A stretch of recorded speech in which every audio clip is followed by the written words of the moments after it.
Wait, disclaimer ha, hindi to sponsored ng PruLife and hindi rin ako insurance agent. Sadyang firm believer lang talaga ako ng insurance. Bago pa ipanganak si Avior, one of the things na talagang kinonsider namin and pinaghandaan as her parents ay ang kanyang life insurance.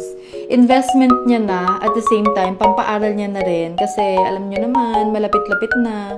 Sure, 4 months pa lang si Avior. So, I wanna share this to you guys and educate parents out there na, well, actually, hindi nga lang to pang parents eh. Dapat lahat tayo may life insurance, lalo na sa mga breadwinners dyan.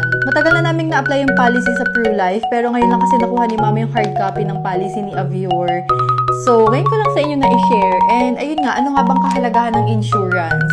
Wait, disclaimer ha, hindi to sponsored ng PruLife and hindi rin ako insurance agent. Sadyang firm believer lang talaga ako ng insurances, and sa mga hindi pa nakakaalam dyan, sana may matutunan kayo from me. Sa mga parents dyan na may insurance na ha, kunan nyo na ng additional investment yung anak nyo habang bata pa sila. Yes, investment talaga kasi yung usong product na ngayon ng insurances ay insurance with investment. Before kasi insurance lang talaga, which is mapapakinabangan mo yung benefits niya kapag patay ka na. Pero ngayon iba na, marami nang may investment, so mas malaki yung interest, yan. Para hindi mo na rin isipin yung pampaaral niya in the next few years, lalo na sa college, kasi mabigat din yun. And sabi ko kanina, di ba, parents na may insurance na, kasi dapat mauna talaga yung parents, yung mga kumikita. Kasi yung mga dependent natin, once may mangyari, di ba, tutuloy pa rin naman yung buhay eh. Pero yung mga kumikita kasi, yung mga breadwinners, kapag may nangyari sa atin, paano yung mga naiwan natin? So, dapat magulang muna talaga bago yung anak. In my case, lahat kasi kami dito may insurance na, insured na. Kaya si Avior, of course, pwede ko nang kunan.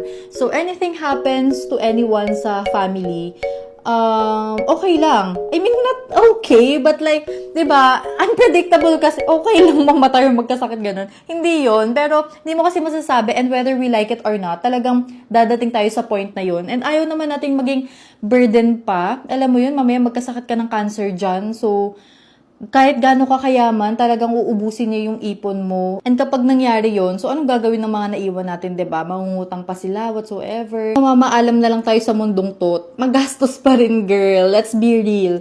So, dapat pinaghahandaan din natin yung mga bagay na yon kung ayaw nating makaabala sa maiiwan natin, 'di ba? Also, dapat ba ganon na nag-iipon tayo para paghandaan yung alin?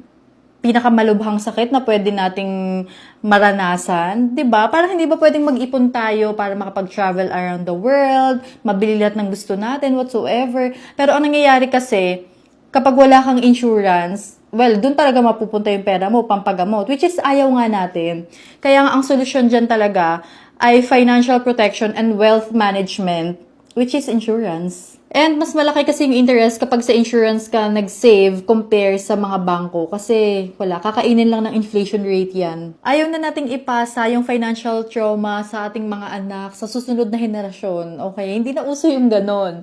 So dapat magsimula sa atin, mag-prepare tayo for them. In the first place, hindi nila ginustong ipanganak sa mundong to, okay? So, kung ano man yung quality of life na madatnan nila, tayo yung accountable doon. So, please, parents, let's be prepared and wag na tayo magpasa ng financial trauma. Yun ang purpose ng insurance. Kapag hindi ka na able kumita, kasi may malubhang sakit ka na, or worse, mamatay ka, tuloy pa rin yung buhay ng mga naiwan mo or ng mga anak mo. Whether you wanna talk about it or not, we should prepare for our death. Okay, sige, wag na natin pag-usapan yung mamamatay. Yung iba kasi ayaw pinag-uusapan yung mga ganon. Ako kasi very open. Sige, kunwari hindi ka na lang namatay at walang nangyari sa yung masama, di good. Magagamit mo yung pera na pang-enjoy mo sa life, mag-travel ka around the world, bumili ka ng kung anong gusto mo. Ang ganda ng benefits ng insurance, diba? Insured ka na whatever happens to you. At the same time, tumutubo yung pera mo na pwede mong magamit after what? 10, 15 years? Yung kay Avior, initial plan is for her education talaga. Pero ayun nga, pwede naman namin gamitin pang business muna kung joke lang. Mabilis nga kasi talaga tumubo pag sa insurance. Life is so unpredictable, kaya kailangan talaga natin ng financial protection and wealth management. And the only thing na makakapag-offer niyan ay insurance. Kaya hanggat maaga pa, guys, mag-invest na kayo sa insurance kasi tumataas Yeah, tumataas yung presyo nila every year. Hindi ako insurance agent, pero yung mama kong maganda, yes. Kaya kung gusto niyo nang mag-invest sa Life sa insurance, just let me know. Mag-message kayo sa akin sa Instagram.